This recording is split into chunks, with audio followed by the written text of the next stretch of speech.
Jaya Lakshmi Narasimha Jaya Ananta Dev. Lakshmi Narasimha Jaya Ananta Dev.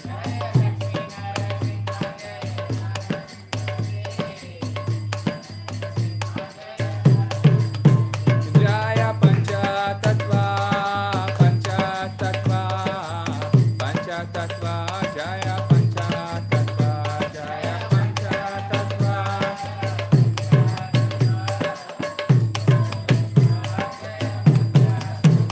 Jaya Jaya Prabhupada Prabhupada Prabhupada Jaya Jaya Prabhupada Jaya Jaya Prabhupada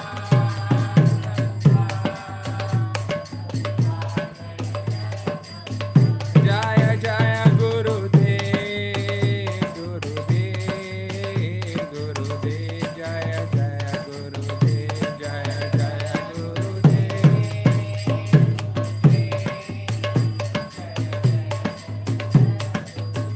Nittai Gaura Hari Bol, Hari Bol, Hari Bol, Nittai Gaura Hari Bol, Nittai Gaura Hari Bol.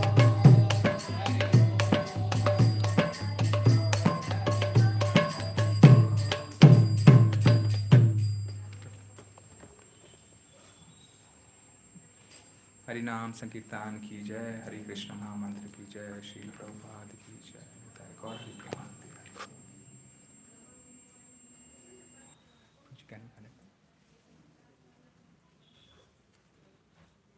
Monitor.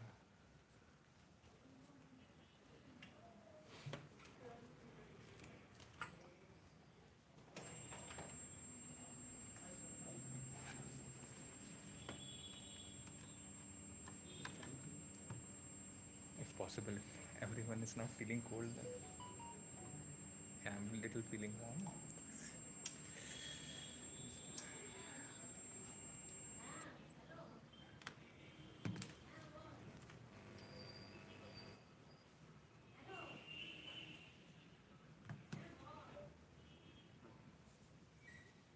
Hare Krishna, welcome everyone for today's Bhagavad Gita class.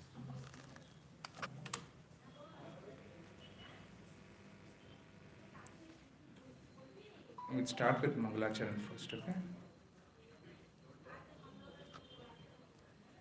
Om Ajnanatimirandhasya Jnananjanashalakaya Chakshurunmilitam Yena Tasmai Shri Guruve Namaha Shri Chaitanya Manobhishtam Sthapitam Yena Bhutale Swayam Rupa Kadamahyam Dadati Swapadantikam Vandeham Shri Guru Shri Yuta Padakamalam Shri Gurun Vaishnavamsya Shri Rupam Sagrajatam Sahagana Raghunathanvitam Tam Sajivam Sadvaitam Savadhutam Parijana Sahitam Krishna Chaitanya Devam Shri Radha Krishna Padan Sahagana Lalita Shri Vishakhanvitamsha Nama Om Vishnu Padaya Krishna Pristhaya Bhutale Srimate Bhakti Vedanta Swami Niti Namine Namaste Saraswate Deve Gauravani Pracharine Nirvishesha Shunyavadi Paschatya Deshatarine Namo Mahavadanyaya Krishna Prema Pradayate Krishnaya Krishna Chaitanya Namne Gauratvishe Namaha He Krishna Karuna Sindho Dinabandho Jagatpate Gopesha Gopika Kanta Radha Kanta Namostute Tapta Kanchana Gaurangi Radhe Vrindavaneshwari Vrishabhanu Sute Devi Pranamami Hari Priye Vancha Kalpatarobhyascha Kripa Sindhurbhya Evacha Patitanam Pavanebhyo Vaishnavebhyo Namo Namah Jai Shri Krishna Chaitanya Prabhu Nityananda Shri Advaita Gadadhar Shivasadi Gaura Bhakta Vrinda Hare Krishna Krishna Krishna Hare Hare Hare Rama Rama Rama Hare Hare Mukam karoti vachalam pangum langayate girim yat kripatamaham vande Shri Gurunti Natarinam Paramananda Madhavam Shri Chaitanya Ishwara. Hare Krishna. Welcome once again. Everyone is able to see the screen? Able to see?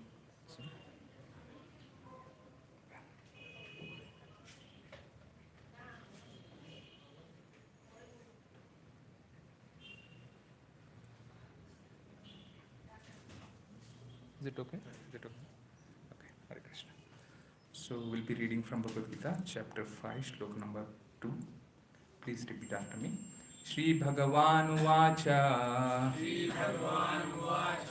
Sannyasah Karma Yogascha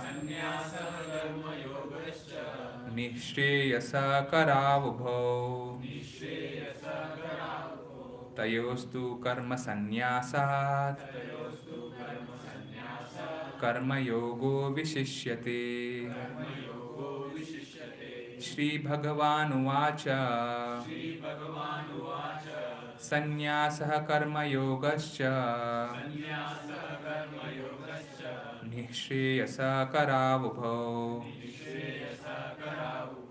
Tayostu Karma Sannyasat Karma Yogo Vishishyate. Shri Bhagavan Uvacha Sannyasah Karma Yogascha Nishreyasa Karavubhau Tayostu Karma Sannyasat Karma Yogo Vishishyate. Anyone would like to recite? Sri Bhagavan Uvacha Shri Bhagavan Uvacha Sannyasa Karma Sannyasa Karma Yogascha Niyasresha Karabhuvo Nishreyasa Karavubhau Tayostu Karma Tayostu Karma Sannyasa Sannyasat Karma Yogo Karma Yogo Vishishyate Vishishyate. Shri Bhagavan Uvacha Shri Bhagavan Uvacha Sannyasah Karma Yogascha Sannyasah Karma Yogascha Nishriyesha Karma Ubhau Nishreyasa Karavubhau Tayostu Karma Sannyasa Tayostu Karma Sannyasat Karma Yogo Vishishyate. Karma Yogo Vishishyate. Anyone else? Mataji's? Shri Bhagavan Uvacha Sannyasah Karma Yogascha Nishreyasa Karavubhau Tayostu Karma Sannyasat Karma Yogo Vishishyate. Word-to-word meaning and translation and purport by His Divine Grace A.C. Bhaktivedanta Swami Srila Prabhupada ki jai. Shri Bhagavan Uvacha. Everyone repeat after me. Shri Bhagavan Uvacha. The personality of Godhead said. Sannyasa. Renunciation of work. Karma Yoga. Work in devotion. Cha. Also. Nishreyasa Karau. Leading to the path of liberation. Ubhav. Both. Tayo. Of the two. Two. But. Karma Sannyasat. In comparison to the renunciation of fruitive work. Karma Yoga. Work in devotion. Vishishyate. Is better. Translation. Please repeat after me. The personality of Godhead replied. The renunciation of work and work in devotion are both good for liberation. But of the two, work in devotional service is better than renunciation of work. Perfect. I'll read. Okay. Fruitive activities seeking sense gratification are cause of material bondage. As long as one is engaged in activities aimed at improving the standard of bodily comfort, one is sure to transmigrate to different types of bodies, thereby continuing material bondage perpetually. Srimad Bhagavatam 5.5.4 to 6 confirms this as follows. Nunam pramatta kurute vikarma yad indriya pritaya apnoti na sadhu manye yatatmanoyam asanna apikleshad ashadeha पराभवस्तावदबोधजातो यावन्न जिज्ञासत आत्मतत्त्वं यावत् क्रियास्तावत् इदं मनो वै कर्मात्मकं येन शरीरबन्धः एवं मना कर्मवशं प्रयुङ्क्ते अविद्ययात्मन्य उपधीयमाने प्रीतिर्न यावन्मयि वासुदेवे न मुच्यते देहयोगेन तावत्. People are mad after sense gratification, and they do not know that this present body, which is full of miseries, is a result of one's fruitive activities in the past.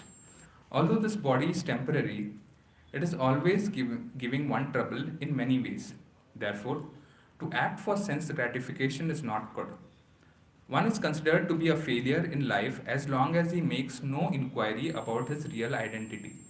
As long as he does not know his real identity, he has to work for fruitive results, for sense gratification.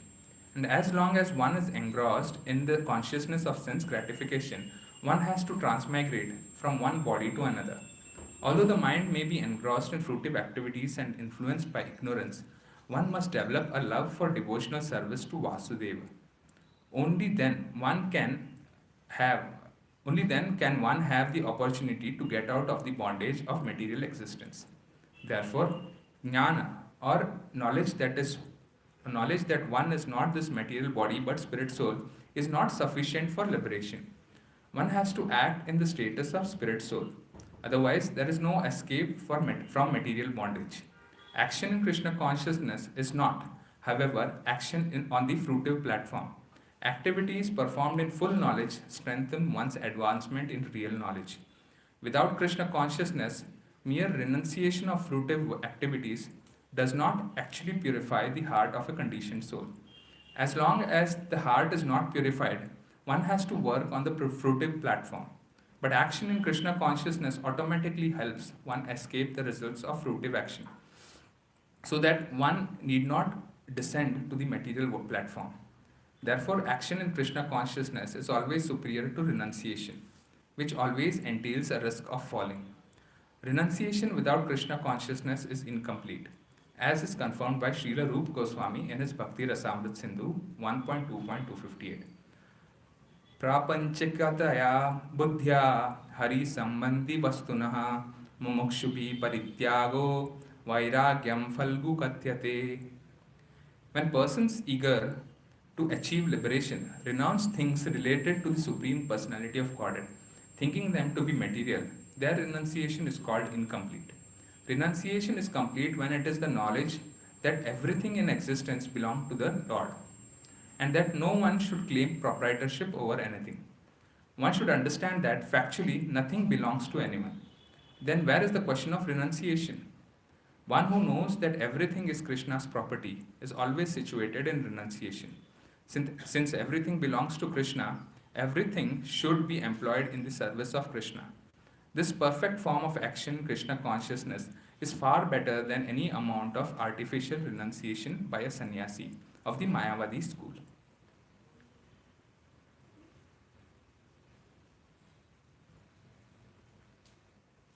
Hare Krishna, Hare Krishna. Nice to see all of you again. So today we are going to discuss a very interesting topic actually. So there has been questions, right? So Arjuna in the previous shloka he asks, what is better? Is karma yoga better or karma sannyas better? So previously Krishna had explained that karma yoga is better. Then he said give up all the activities, and then again he said karma yoga is better. So now Arjuna is a little confused. So he's asking Shri Krishna that, okay, you tell me exactly which one is better. Okay, so before we start, we'll actually do one thing. We'll couple of 2-3 topics regarding what is Nishkam Karma Yoga, what is Bhakti Yoga, what is Jnana Yoga, and then we'll start reading the purport line by line and try to understand that. Okay. Fruitive work means that is Karma Yoga, Sakam Karma. So you are expecting some fruitive results. You do action based on a result, expecting a result. Okay, so yeah. So okay, before I start, can anyone define what is the meaning of Nishkam Karma Yoga? Just by the word Nishkam Karma Yoga? What does it mean? That will become Bhakti Yoga. अगर आप भगवान के लिए कर रहे हो तो that is Bhakti Yoga. Exactly, that is बिना फल की इच्छा. When we say that we do not expect any, we are not attached to the results of the activities, right? We are not attached to the activities also. So actually in the Vedas it is mentioned that so the grihasthas have to are supposed to do 5 kinds of yagyas every day.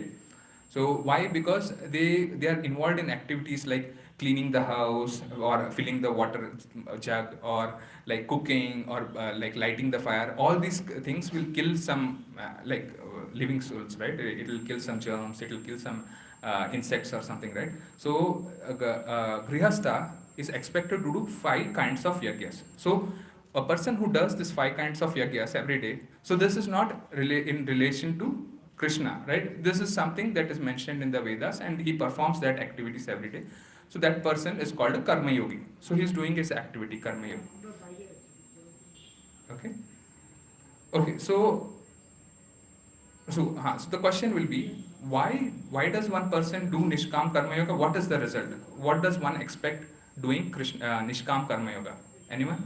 Why would a person do Nishkam Karma Yoga? Punya, that's a good answer.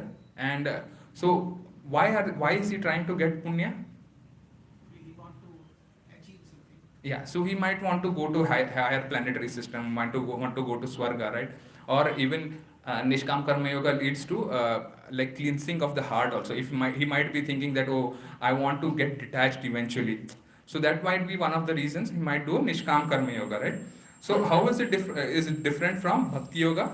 Bhakti Yoga, all activities are offered to the Lord. So whatever you do, so say for example in Nishkam Karma Yoga, 3 activities that a householder does is Yagya, Dan and Tapa. Yagya, Dan and Tapa. He's supposed to do, householder is supposed to do these things, and these things he is supposed to offer it to the Lord. Okay, that's all. He is not going to do all the activities keeping Krishna in the center. But Bhakti Yoga is different. Bhakti Yoga means, in Krishna says again, right? Yat karosi, yat asnasi, yat juhosi, dadasiyat. You think of me while doing any of the activities, eating, sleeping, whatever you want to do. You are doing, keep me in the center and then do. Offer it to me, right? Any yagya tapa. So that is the definition of Bhakti Yoga. So Bhakti Yoga means you keep Krishna in the center and you do all the activities, right? So now the question will arise, how is Nishkam Karma Yoga different than Bhakti Yoga, right? So Nishkam Karma Yoga, eventually you will have to give up. Okay, so the idea is, so according to your Varnashram Dharma, you might do some activities, but eventually when you increase, when you grow in spiritual path, right, you will go from Karma Yogi to Jnana Yogi and eventually you might reach to Bhakti Yoga. You have to give up all those activities, the previous activities. So whatever, say, like I mentioned previously, right, you have to do 5 kinds of yagya. So a person who has taken sannyasa, he is not obligated to do all these 5 kinds of yagya because he has situated in Jnana Yoga. He has risen above the Karma Yoga, right? So now for that person, these 5 activities are not mandatory, but then you have to understand, like even Krishna, he says in the 18th chapter, right? Sarva dharman parityagya mam ekam sharanam raja.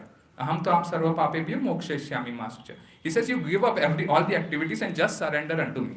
That is the goal of Bhagavad Gita. Like Krishna says in one line, he says you give up all these things and you just surrender unto me. You start Bhakti Yoga. So that's what Krishna says. So now the question will arise. But do we? So now I said that all these karmic activities like 5 yagyas we do, right? We give that up, right? Eventually, the goal is to give that up. So, but do we give up chanting, reading Bhagavad Gita, associating with devotees? Is that supposed to be given up? No, right? Because this will go on. Okay, now we don't give up. So, are you expecting after liberation, after going back to Godhead, will you be giving that up? Reading, chanting? Exactly, right? So Bhakti Yoga is permanent. So you have to understand that the Bhakti Yoga is like sadhya and the sadhana are both the same. So if you want to achieve Bhakti Yoga, you have to do Bhakti Yoga. So you cannot do any other activities and achieve Bhakti. So you have to do Bhakti to receive Bhakti of Krishna, right? The love of Krishna, if you want to receive, you have to love Krishna, then you will receive love of Krishna. So that's how we have to understand. Okay, the Bhakti Yoga is basically the ultimate goal. So, Nishkam Karma Yoga, like we mentioned right previously, Nishkam Karma Yoga, the eventual goal of Nishkam Karma Yoga is to reach Jnana Yoga, is to achieve in that path. You have to grow, get up from Nishkam Karma Yoga to Jnana Yoga. But Bhakti Yoga is the ultimate goal. So, you start from any of the paths, you start from Karma Yoga, Jnana Yoga, you eventually have to reach Bhakti Yoga. There is no other choice. Okay, so that's why actually Karma Yoga, like I mentioned, it requires three things to be offered to the Lord. That is Yajna, Dana, and Tapa. Whatever he does, you offer it to the Lord. That's the actual how do you say definition of Karma Yoga. Basically, how a person in Karma Yoga acts. So now from chapter 7 to 12 of Bhagavad Gita, Lord Krishna talks about Bhakti Yoga. That's pure devotional service. That's sadhana siddhi bhakti when you say right. How to do pure devotional service is explained from 7 to 12. So there actually a shloka in Bhakti Rasamrit Sindhu it says. So what is the definition of Bhakti Yoga? Bhakti Yoga means Krishnartham Akhila Cheshta. So the goal of Bhakti Yoga is to please the Lord. That is the eventual goal. There is no other goal. Why are you doing bhakti? You want to please Lord Krishna. That's why you are doing bhakti. That's the eventual goal, right? So now, how do we understand karma yoga from a material point of view? Okay, so in this world, right now when you are living, you pay a tax, right? Tax to the government. It's not like you are in love with the government, but it is something that you give. Right now it is involuntarily because your salary comes with the tax cut, but is expected to be done voluntarily, as in you give a certain amount to the government, right? So that's how you can understand a karma yoga. Karma yoga is you are doing it voluntarily, not because you are loving that person, but you say that you have a gratitude, you are using a lot of stuff from this world, so you do certain activities. Okay, that is karma yoga. But bhakti yoga means what? So there are a lot of stalwarts in ISKCON, okay, a lot of big devotees. So one of them was Jayananda Prabhu. So if you all have not heard, Jayananda Prabhu is one of the initial devotees, disciples of Srila Prabhupada, and he helped Srila Prabhupada construct the first Rath as well. The Rath Yatra we just recently had, right? The first Rath. So you'll always see a photo of Jayananda Prabhu in front of the Ratha, if you have not seen. So you can notice that. So Jayanand Prabhu, what he used to do is basically, he used to do all the temple activities during the day, and at the night he used to drive a car as a driver, and all the money that he used to earn from that, he used to again give it to the temple. Next day morning, again he used to do again services in the temple. That's his life actually. The whole Krishna conscious activity he has been doing. So when a person does it like that, right? As in, for him, it was driving a taxi was not a separate thing. It was part of Krishna consciousness, right? It was part. It was something that he would do it as something that would please the Lord, right? So that's when the mentality comes. So for that thing is bhakti yoga. So for a layman person, he might think that this might not be bhakti yoga, but if you see it from a wider perspective, right, he is doing everything to serve, please the Lord and please his guru, Srila Prabhupada, right? So he used to do all those activities. That is bhakti yoga. So now, actually, why we started this topic was because here it is said in the first line, right? Actually, Srila Prabhupada, he has mentioned Bhakti Yoga everywhere, the whole 18 chapters, right from the start to the end. Srila Prabhupada always mentions about Bhakti Yoga because that is the need of the time, right? You can't do Karma Yoga or Jnana Yoga at this point. You neither have that. For doing 5 yajnas, you neither have those things available, ghee or pure brahmana, nothing is available right now. Neither you can sit in a one place and meditate for long. The Jnana Yoga thing is Ashtanga Yoga, you cannot do. Bhakti Yoga is what we can do, what is practical right now. So that's why Srila Prabhupada has explained Bhakti Yoga in all 18 chapters. But right now we have to understand that why we did take this topic was, it is said here, right, renunciation of work and work in devotion are both good for liberation. So renunciation of work. So we have to understand when the explanation is given here, right? The comparison is not between Bhakti Yoga and Jnana Yoga. Because there is no comparison between Bhakti Yoga and Jnana Yoga. Jnana Yoga's result is different and Bhakti Yoga's result is different. Bhakti Yoga will give you pure devotional service. Jnana Yoga will not give you that. So eventually everyone has to move from Jnana Yoga to Bhakti Yoga if they have to go back home back to Godhead. So that's the understanding here. So nobody can come and say, okay, that means both are same, right? I can either do Jnana Yoga or Bhakti Yoga, I'll get the same. No, it's not the same thing. The question here is exactly, is Karma Yoga or Karma Sannyasa same? So that is not the case. Okay. So now the question, like again we said, right? Nishkam Karma Yoga, it actually helps us in cleaning of the heart, right? And Nishkam Karma Yoga, it's like in a race, right? When you're running a, how do you say? What is that where you pass a baton to another? Relay, yeah. Relay race, right? So relay race where you pass the baton from one person to the other, and the last person will win the race for you, right? So it is like that. So from Karma Yoga, you have to go to Jnana Yoga to Bhakti Yoga. So that is one method if you are following the Varnashram Dharma. You can directly do Bhakti Yoga as well. But if someone he is very attached to the material fruitive activities, right, he can go via this path also. It's a long path. Krishna himself he says, Bahunam Janmanam Ante Jnanavanma Prabhu. He will take lots and lots of lifetimes just to reach me, going back to Godhead. So it will take lots of lifetimes. But Bhakti Yoga, it is the swift deliverer. So we have to understand that also. So and Bhakti Yoga is forever. So what we do after we reach Goloka, we'll do service, right? Oh, that means we have to chant there also. How many rounds we have to chant after we go to Golaka? No, so it is like it is going to be spontaneous. So if you have read Bhakti Rasam, not Bhakti Rasam, Brahma Samhita, the last shloka, what it says, Shriya Kanta Kanta Parama Purusha Kalpataro Druma Brahmis Chintamani Ganamai Toyam Amritam Katha Ganam Natyam Gamanamapi. It means whoever is there in that spiritual world, they will always be singing about the Lord, always be talking about the Lord, always will be dancing. Their walk is dance, it's not walk. They will always be dancing to Krishna's name. So that is how in the spiritual world, that is spontaneous. You don't have to put an effort to do anything there. It will be spontaneous. It will be automatically you will be doing that. Okay, so now Karma Yoga. So why is Krishna talking about Karma Yoga? Question might say, right? You just talk about Bhakti Yoga. Karma Yoga, why do you talk? So now, actually, Karma Yoga is not wrong. So you might have come across a lot of people, at least I have seen a couple of people I have met. They will say, they'll come and tell you, you take this donation, you take 500 rupees. I'll give you a donation. But you don't tell me to do all this japa and this and that. I cannot do that.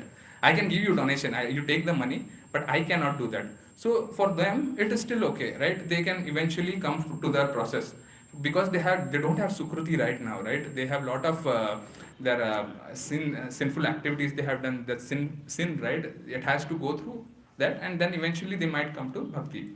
So for them, karma yoga is good because then he can actually do some activities, and out of that results that he can give something to the Lord, and eventually purification will happen, and then hearts will get pure. He might jump directly to bhakti yoga. If he gets sukruti, if some devotee comes and gives him a Bhagavad Gita, that's it, right? Life changed. So that's how actually karma yoga is also good. And finally, Nishkam Karma Yoga, what is the goal? Nishkam Karma Yoga's goal is your heart to be cleansed. A person who does Nishkam Karma Yoga, basically he wants his heart to be cleansed for purification, basically. Okay, so now Karma Sannyas. So now we spoke about it a little earlier. So who can tell me what is the definition of Karma Sannyas? What does it mean? Giving up what? Yeah, so now we spoke about that 5 things. You have to do 5 yagyas every day, right? So those things you don't have to do. That means karma sannyas. Basically, you have come into a sannyasa stage where you have already achieved, you have reached to the level of jnana. So you don't need to do the lower activities, the karma sannyas. So basically, you don't do that. Now, bhakti is in itself sannyas. So why is this statement true? Bhakti is in itself sannyas. So one of the meaning of the word sannyas, nyas means, anyone knows what nyas means? So giving up is one meaning. Another meaning is of nyas is to situate ourselves. To situate ourselves means what? You say that, right? Tilak nyas. Somebody say, right? Putting on tilak. Nyas means situating ourselves. What sannyas means? Samyak rupena nyas, as in achieving your real position. So what is the real position of a soul? Correct, right? Jiva Swarup hoy Krishnera Nitya Das. So if you understand that you are the servant of Krishna, that is the goal, right? You have to understand that part. Once you understand that, you are already in sannyas. That is how the meaning comes in. So for a devotee, he is already in sannyas. In the sense, he is already in his actual position, constitutional position when we say, right? Hence, we are rightly situated. Okay, next part. So now here one more thing it is said that, but out of the two, work in devotional service is better than renunciation of work, right? Why is it said that karma yoga? Because karma yoga does not have some of the doshas that are in jnana yoga, right? The renunciation.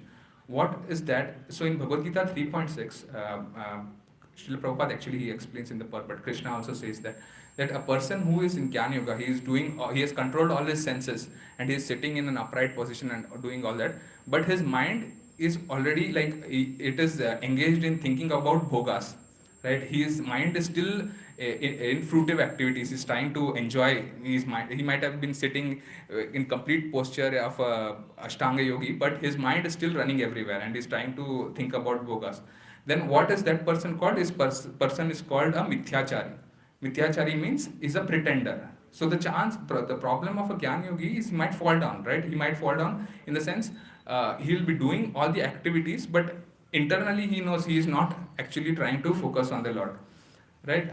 So now that is the problem with Jnana Yogi. So, but karma yogi, right? That issue is not there of falling down because that's already a starting position, and according to the varnashram dharma, that person is already doing his activity. That is natural activity. Nobody is forcing him to do any activity, and out of that activity, he is giving some of the phala to the Lord, right? He is donating something. So that is his natural position. So karma yogi has no chance of falling down. So that's why actually in 3.7 Prabhupada, he actually says in that last statement that is actually given by Bhakti Siddhanta Saraswati Thakur also, that a sincere sweeper is better than a charlatan meditator. So we have to understand that a sincere sweeper is better than a charlatan meditator. So what that means is a person who is doing his activity sincerely, that person is better than a person who is faking it and internally he is doing it, because he is cheating himself also and he is cheating other people also around him, right? So varnashram karma according to his nature will lead to renunciation. So we have to understand that karma yoga, when the person he does it naturally, right? Naturally, when he does things without attachment. Nishkam karma yoga, what we said, right? Without attachment. Eventually, he will develop a thing that, okay, I don't want to work anymore. I don't want to do this thing. I need to get out of it.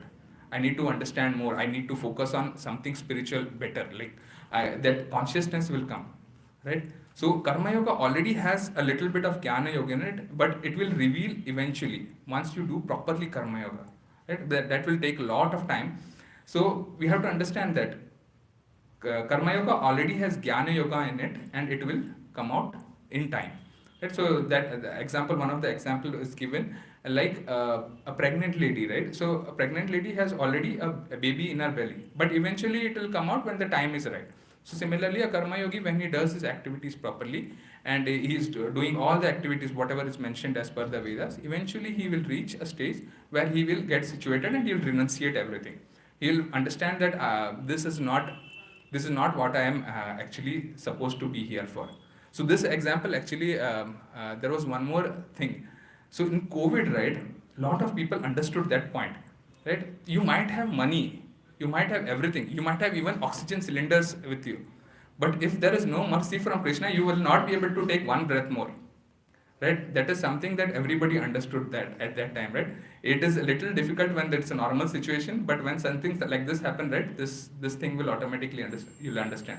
So that's when actually you will start saying, oh, I don't want to just do karma yoga, I need to do something more, right? I need to get ahead. Okay, so after doing karma yoga continuously, automatically jnana yoga will develop. For example, okay, so now here people might be there who might have already started chanting 16 rounds, right? Giving up non-veg, giving up tea, giving up coffee. So these are all very difficult things for a material person, right? But for a spiritual person who has already left it, it will be very easy, right? So for a person who is already doing it, Prabhuji, you might be doing it, right? You might have already left all those things. You still have, okay. So somebody who has already left it, if we ask them, would you like to go back? Would you like to go back to doing all those things? What will be the answer? No, right? You would like, because you know you have found a higher taste. You already achieved a higher taste. As a result, you will leave all the lower taste. That's how it works. So after doing devotional service continuously, you don't have to leave anything. It's just automatically left. So one of the examples here, actually Indra Prabhu, you might have heard Indra Prabhu, right? Indra Prabhu in Vrindavan. When he joined as a new devotee, uh, he was telling an experience that he started chanting in the evening, and he didn't even know when the whole night was spent and it became morning. And this is a new devotee, okay? So that is the sincerity of a person. So once you get the taste, you won't even understand what the time, because the time will not be a actual, how do you say, factor at all, right? You will be doing it because you love to do it. Nobody is forcing you to do it. So that's how actually the taste will happen. And one more thing, okay, so all we have to do is get the taste in chanting. So what is the secret? How to get the taste in chanting? Anyone knows? So I'll share one bhajan with you all. This is by Bhakti Vinod Thakur. So here, this line, if you read it right, Sakale Sammana Korite Shakati Deho Natha Jata Jata Tabe to Gaibo Harinama Sukhe Aparada Habe Hata. Anyone would like to read the translation? O Lord and Master, please give me the power to properly honor all living beings.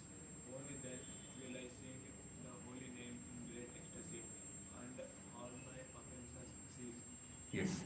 So this is the secret of how to chant the holy name in great ecstasy and all the offenses. So right now, actually, one of the stories, beautiful realization actually, His Grace Harikshetra Prabhu had shared a couple of days back. So he was telling, when he was working previously in Wipro, so at the night he used to actually, when all the people used to leave, he used to start that chanting of Srila Prabhupada. So Hare Krishna Mahamantra of Srila Prabhupada he used to play, and he used to play, and actually during the day also he used to play, but by keeping the volume very low. But in the night you could hear it, right? Because it's very quiet, everyone has left. So he used to do this every day. So one day what happened, he was not able to come to the office for a few days. So when he came back, so there was one person of a different faith. That person came and told His Great Harikshetra Prabhu that you are playing something, and I even in the dreams I used to get that mantra, that words I was able to hear. So now Harikshetra Prabhu, he was shocked. He went and asked his mentor, see, I have been chanting from so many years. I am not getting it in the dreams. I am not getting Hare Krishna Mahamantra in the dreams. How is that person getting it in the dreams? So then the mentor explains, see, what happens is once you start chanting, right, you'll do a lot of aparats. So just because a person, and Harishad Prabhu also said that that person is a meat eater, right? How is that possible that in the dreams that person is getting a Hare Krishna mantra? Then the mentor he told that it's not necessary that what he is doing right now. So whatever he is doing, like Hare Krishna Mahamantra is accepting, right? It is without any anarthas, or without any, how do you say this? Offenses, yeah, sorry, I forgot the word. Without any offenses. So as a result, that Mahamantra, it will automatically seep in, right? So this is one of the beautiful realizations. So when we chant, right, we end up doing a lot of offenses. As a result, we are not getting the taste yet. So that's what we have to understand. We have to reduce the offenses. Okay, so now we'll go to the purport. We'll go line by line, okay? So, okay, Srila Prabhupada, he says, fruitive activities seeking sense gratification are cause for material bondage. Everyone agreed with this statement? This first line. Fruitive activities seeking sense gratification are cause for material bondage. Why? Why is this statement true? Anyone can say? We keep too much expectation and we will be falling to the bondage. Yeah. Anyone else? Anyone else wants to say? Why is fruitive activity seeking sense gratification a cause of material bondage? Okay, one example I'll give. So this fruitive activities, right? It's like a seed. Like a single seed, when you put in the ground, you'll get, say for example, you put a jawar seed, right? You put it in the ground, you will get a whole big jawar with lot of seeds in it, right? So that is like how our fruitive desires are. So you have one desire, it will multiply. It will multiply into lot many desires, right? Even if you have a small desire, that will multiply into lot many desires. But then question will come: does bhakti also work like that? If you have single desire, will it for to do devotional service, will it multiply into many? Fruitive activity means niskam bhakti, No, no. That is fruitive means sakam. Nishkam means you don't have any desire at all. Okay. So the question is, does bhakti also work like this?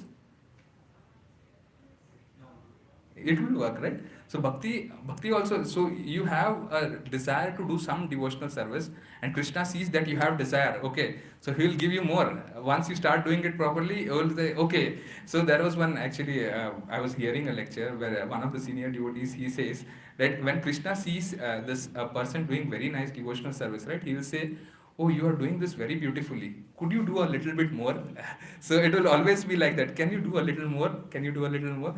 And this process, right, this devotional service, it is not tiring. Like the fruitive activities, you will always be in tension. Oh, when will I get a car, when will I get a bigger house, when will I get this, when will I get that? No, no, those things are not there. In devotional service, each and everything is enjoyable, and you would like, naturally you would like to do more.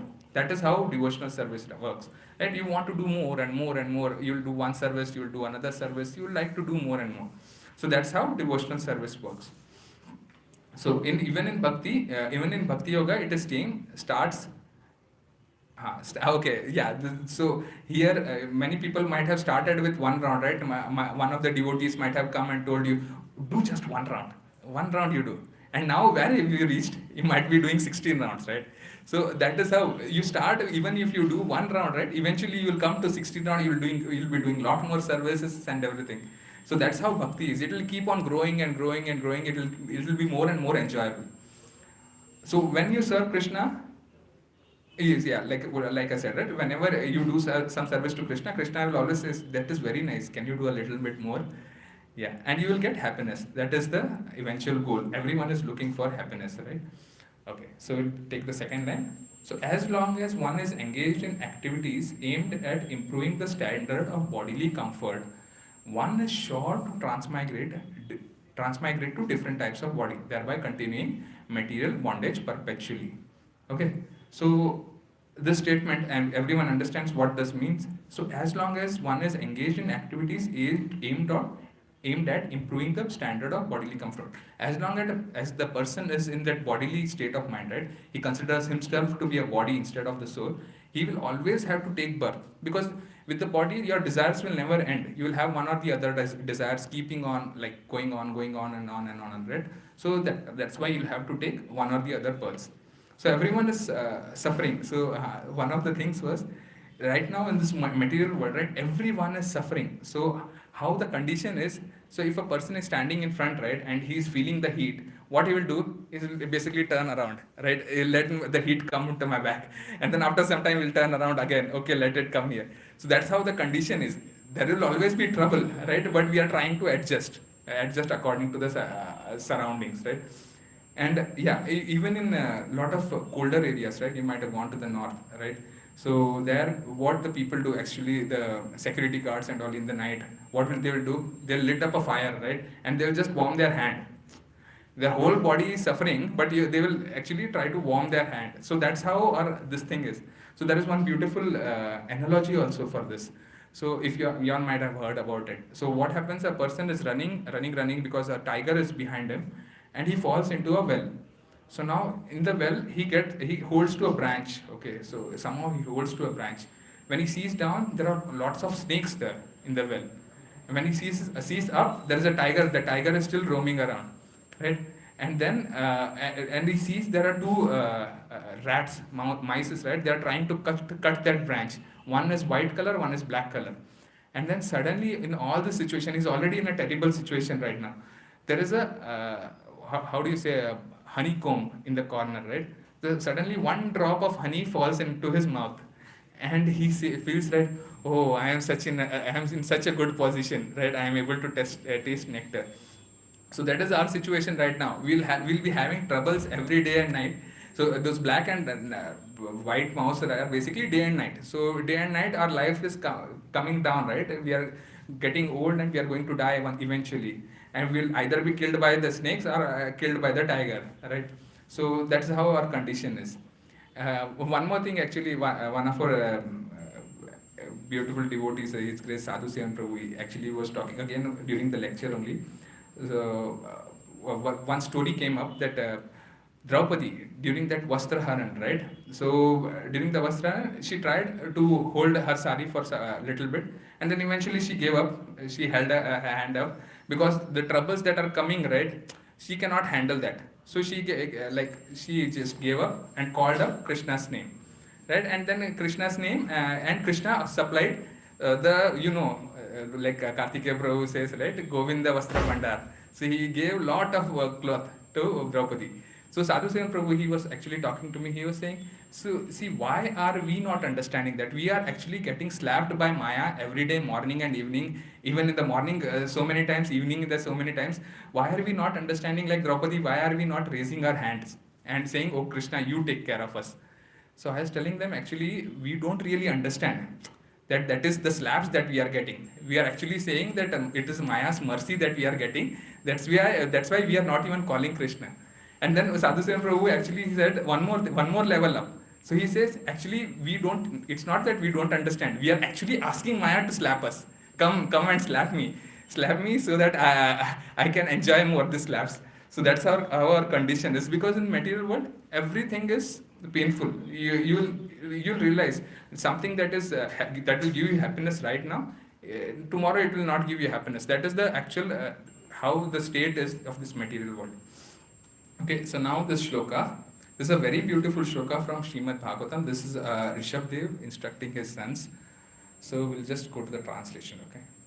People are mad after sense gratification, and they do not know that their present body, which is full of miseries, is result of one of the fruitive activities in the past. This is what we discussed, right? So nunam pramatta. So nunam means indeed, and pramatta means prakrashta rupena matta, means mad. Person is so mad.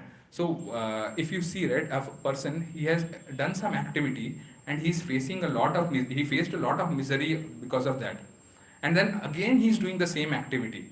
Then what will you say? Have you gone mad? Why are you doing the same thing? You know that you will suffer because of that, right? But this is how the condition is. Why that person is doing that same activity that will give suffering is because it says here, right, he's mad after sense gratification. He wants to do sense gratification, and because of that he will do all the sinful activities. Okay, and although this body is temporary, so there is one more example, right? So if you say someone comes, gives you a nice bowl of kheer, right, and says this is nice kheer, but only one drop of cyanide is there in that. So would you eat that kheer? No, right? But we are in such a situation that we like to eat that kheer. Like every day we'll eat that kheer and we'll suffer, but we'd like to eat. So that is how our condition is right now. Okay, and the second line, okay, so this one. न साधु manye yatatmanoyam. Okay, so this body is meant to give us difficulties. Okay, so this you can understand by a small example. So in your leg you have like 5 fingers, right? The smallest one. And you don't really get up every day and say, oh, this little finger is giving me so much happiness. That's not what you do, right? But suddenly one day that little finger hits some table or something, it will give you distress, right? That it will give. So that's how the explanation is, that this material body is actually, it will give you a lot of sufferings, and the like the opposite of that, happiness, it will give you very less. That's what we have to understand. So Srila Prabhupada, he gives one statement that we have to do the best use of the bad bargain. So we already have got this material body, we cannot do anything. But how do we use it best? We use it best by doing Krishna's service, right? We do Krishna conscious activities, we do japa, hearing, chanting, all those activities when we do. That is what it will be a best bargain. Okay, so now the next line, I'll go through that. Okay, although this body is temporary, it is always giving one trouble in many ways. Therefore, to act for sense gratification is not good. So why does Srila Prabhupada, he says therefore? What does therefore mean?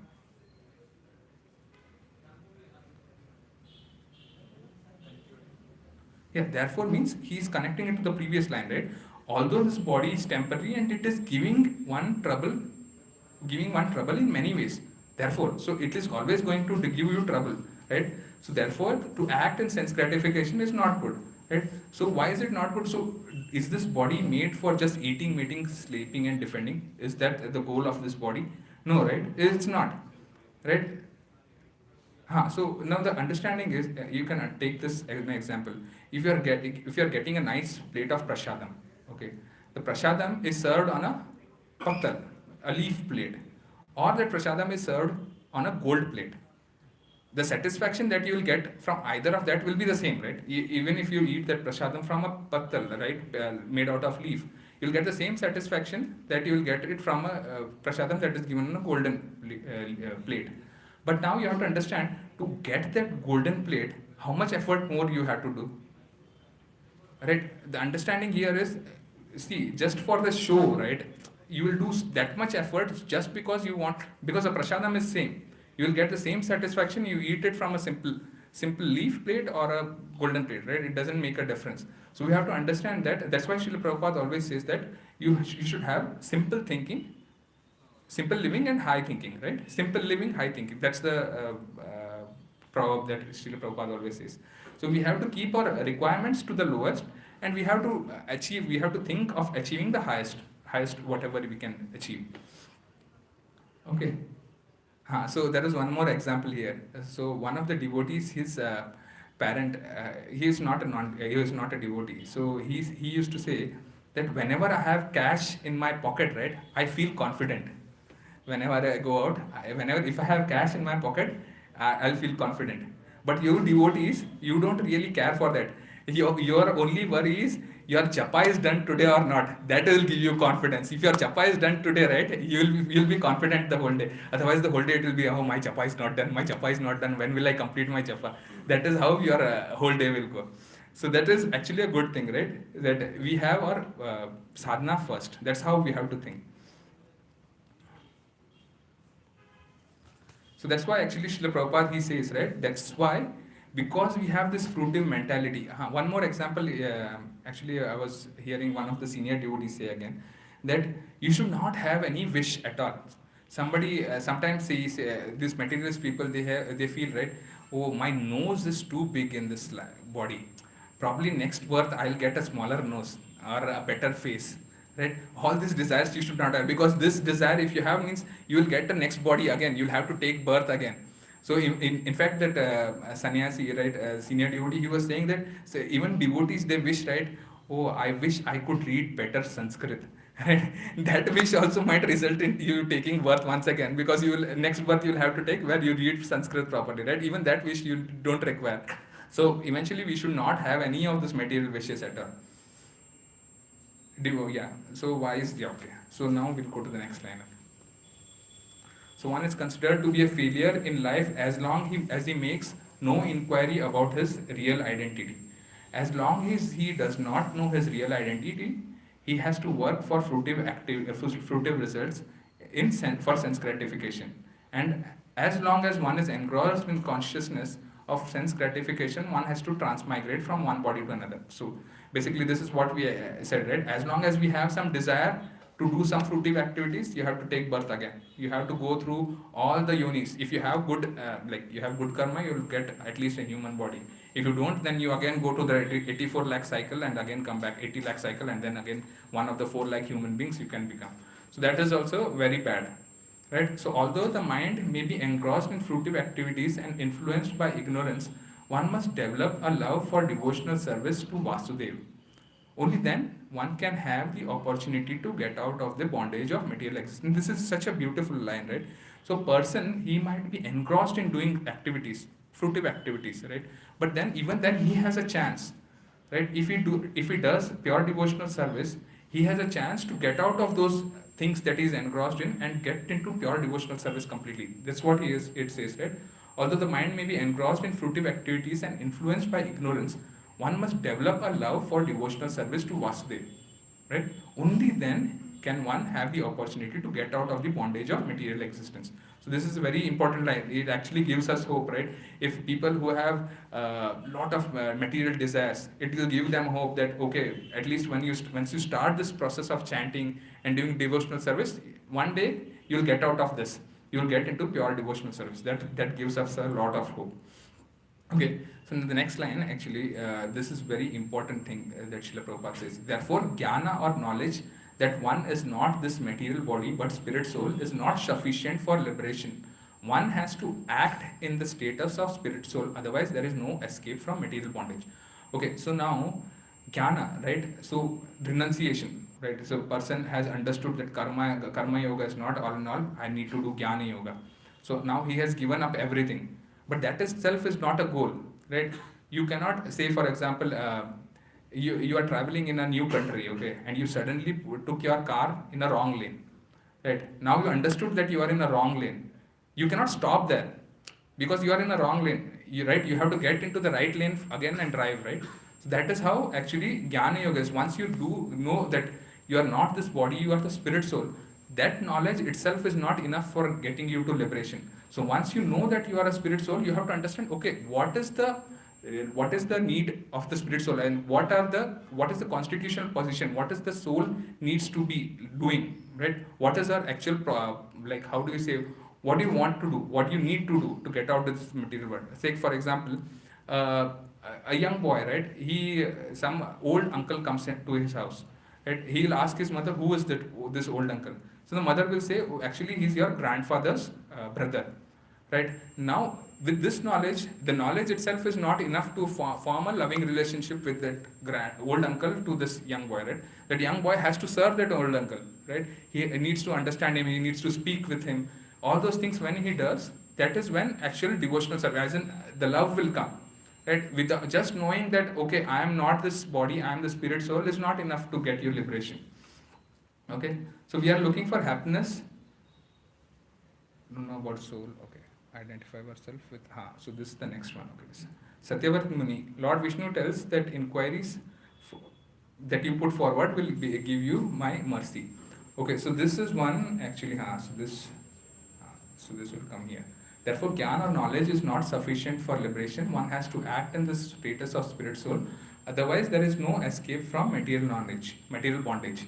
Action in Krishna consciousness is not, however, action on fruitive platform. Activities performed in full knowledge strengthen one's advancement in real knowledge.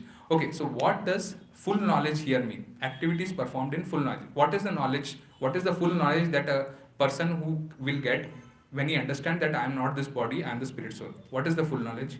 All the works we do will be enjoying the service of God. Exactly, right? So means that I am not this body, I am the spirit soul, and my constitutional position is to be the servant of the Lord. This is the full knowledge. Once you get that full knowledge, then it will strengthen one's advancement in real knowledge. Okay, so next line, without Krishna consciousness, mere renunciation of fruitive works does not actually purify the heart of conditioned soul. You know this, right? Just renunciating will not purify your heart. You have to do devotional service. You cannot stand on the middle of a wrong lane and then expect everything will work fine. You have to get out of that. You have to get in your correct lane, right? So you have to purify your heart. Eventually, that will lead you to devotional service properly. So as long as the heart is not purified, one has to work on a fruitive platform. But action in Krishna consciousness automatically helps one to escape the result of fruitive action, so that one need not descend the material platform. Right? So this is a very important line here, right? But action in Krishna consciousness automatically helps one escape the result of fruitive action, so that one need not descend to the material platform. Remember, we were talking about the Jnana Yoga, right? A person who is not doing, he's a charlatan, right? He's doing all the activities from outside, but internally he's not focusing on the Lord. All his focus is on the sense enjoyment, right? So that person, the person will have to come down to Karma Yoga again, and then he'll have to do all his activities properly. But that is not applicable to Bhakti Yoga. What in Bhakti Yoga, what it is said, in action in Krishna consciousness automatically helps one escape the results of fruitive action, so that no one need to descend to the material platform. So once you start doing devotional service, all your good karma, bad karma nullified, right? You are ready to go back home, back to Godhead. That is how it works. Okay. Therefore, action in Krishna consciousness is always superior to renunciation, which always entails a risk of falling. Renunciation without Krishna consciousness is incomplete, as confirmed by Srila Rupa Goswami in his Bhakti Rasamrit Sindhu. Okay, so this is a very interesting line. Okay, We'll read these three. When persons eager to achieve liberation renounce things related to Supreme Personality of Godhead, thinking them to be material, their renunciation is called incomplete. So there are people, right? How do you say sannyasis? Mayavadi sannyas. They say neti neti. All this is not true. This kartal is a matter. So this is not true. This table is a matter. This laptop is a matter. So we all renunciate from this. So that is not true. So this renunciation, what it says here, right? Srila Rupa Goswami, he says that it's called Vairagyam Falgu. Falgu Vairagya it's called. It's not a complete Vairagya. It's a partial, how do you say? It's an incomplete Vairagya. It's a renunciation is complete when it is knowledge that everything in existence belongs to Krishna, belongs to the Lord, and no one should claim proprietorship over anything. One should understand that factually nothing belongs to anyone. And then, where is the question of renunciation? So, there is one more nice anecdote. Actually, one of the senior devotees, Vanwali Swami Maharaj, he was telling. So, there is a beggar, he is walking on the street, okay. He sees a BMW, and then he says, I give up this BMW. Then he moves ahead. Then he sees a 5-star hotel. Then he says, I give up this 5-star hotel. So now a person will come and asks him, right, actually, did you own any of these things? No, but I give up those things. So this is the situation of ours, right? Nothing belongs to us, but then we say, I give up this, I give up that. Better yet, what you do, use all those things in Krishna's service. That is actual renunciation, right? Since everything belongs to Krishna, everything should be employed in the service of Krishna. This perfect form of action in Krishna consciousness is far better than any amount of artificial renunciation by a sannyasi of the Mayavadi school. So this is the last concluding line that beautifully says, right? Since everything belongs to Krishna, everything should be employed in the service of Krishna. This is the perfect form of action in Krishna consciousness. That's why when we said, right, meaning of sannyas, what was the meaning of sannyas? No. So one of the meanings was basically situated in your constitutional position, right? Your exact position is what means sannyas. So what is our constitutional position? That we are the servant of the Krishna. When one person knows that, he's already in that path, right? He was already. So one of the examples, actually, one of the devotees he was giving, right? Parikshit Maharaj, right? When he came to know that he has got a sharp and curse from a brahmana, and that he's going to die in 7 days.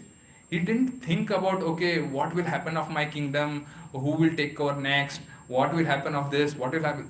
Once he understood that something, I have to give up this body, at that moment itself, he renunciated. He went to the bank of Ganges and waited for Shukdev Goswami to come. So that's how the devotee's renunciation works. Even Yudhishthir Maharaj, right? Yudhishthir Maharaj, for people outside, right, they say Yudhishthir Maharaj fought because he wanted the kingdom. But that was not the case, because when you see, right, when Yudhishthir Maharaj came to know that Lord Krishna has left this world, at that moment itself, he installed Parikshit Maharaj as a king. He left, all 5 of them left for the Himalayas, right? They started from the Himalayas.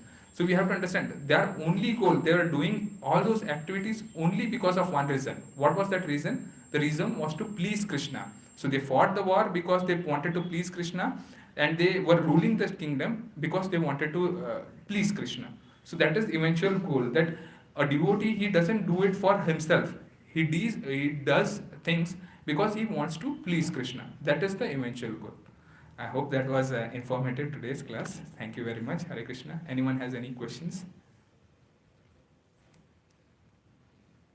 So one of the things, actually, it is said, right, what exactly is yours? Is this mind yours? No, you have not created this mind. Is your body yours? No, because you didn't create this body, right? Then are you, as in the spirit soul, are you yours? That is also not true. You are also part and parcel of Krishna. So everything is Krishna. You use everything in Krishna's service. And we have to understand one thing, that and we have to understand one thing, that nothing is in our control. Okay, everything works as per the Prakriti. Or what our action is, that we desire something. When you see here that shloka, right? Prakriti kriyamanani guna karmani sarvasya ahankara vimudatma kartahamiti manyate. Only a person thinks, but actually the Prakriti does it. And how does that Prakriti does? Krishna says, Maya dakshena Prakriti suyate sacharachara. Under my guidance, the Prakriti works. So Prakriti also doesn't work independently. It is under the direction of Lord Krishna. So eventually Krishna is Anumanta, Upadrishta, everything. He is the overseer, permitter, sorry, and he is actual controller of everything. What we do is basically from our end we desire to do something, and if you have that in your karma, that thing will happen. If you don't have, it won't work. Okay, Hare Krishna everyone. Yes, Prabhuji. Jaya Anand Prabhuji, a chariot Yeah, yeah. engines more about Actually, I also don't know much about his stories, Prabhuji. I just knew about one thing, that he was such an amazing devotee, right? Like we had read that one line, right? Honor all the devotees. Bhaktivinoda Thakur's prayers that. So one of the beautiful things was, whenever a new devotee comes, right, he used to praise them so much that that person would never like to leave that place again. So that is the actual beauty of Jayanand Prabhu. So whoever has met Jayanand Prabhu, right, you will always hear from them that devotee is so beautiful, so nice, that if you meet that person once, you would not like to leave that person again. So that is one of the stories I had. Thank you, Prabhuji. Hare Krishna. Hare Krishna, everyone. Thank you so much. Anchakalpatarubhyasya kripa sindhurvyevacha patitanam pavanebhyo vaishnavibhyo namo namo. Koti Vaishnava Vrinda ki jai. Shri Prabhupada ki jai.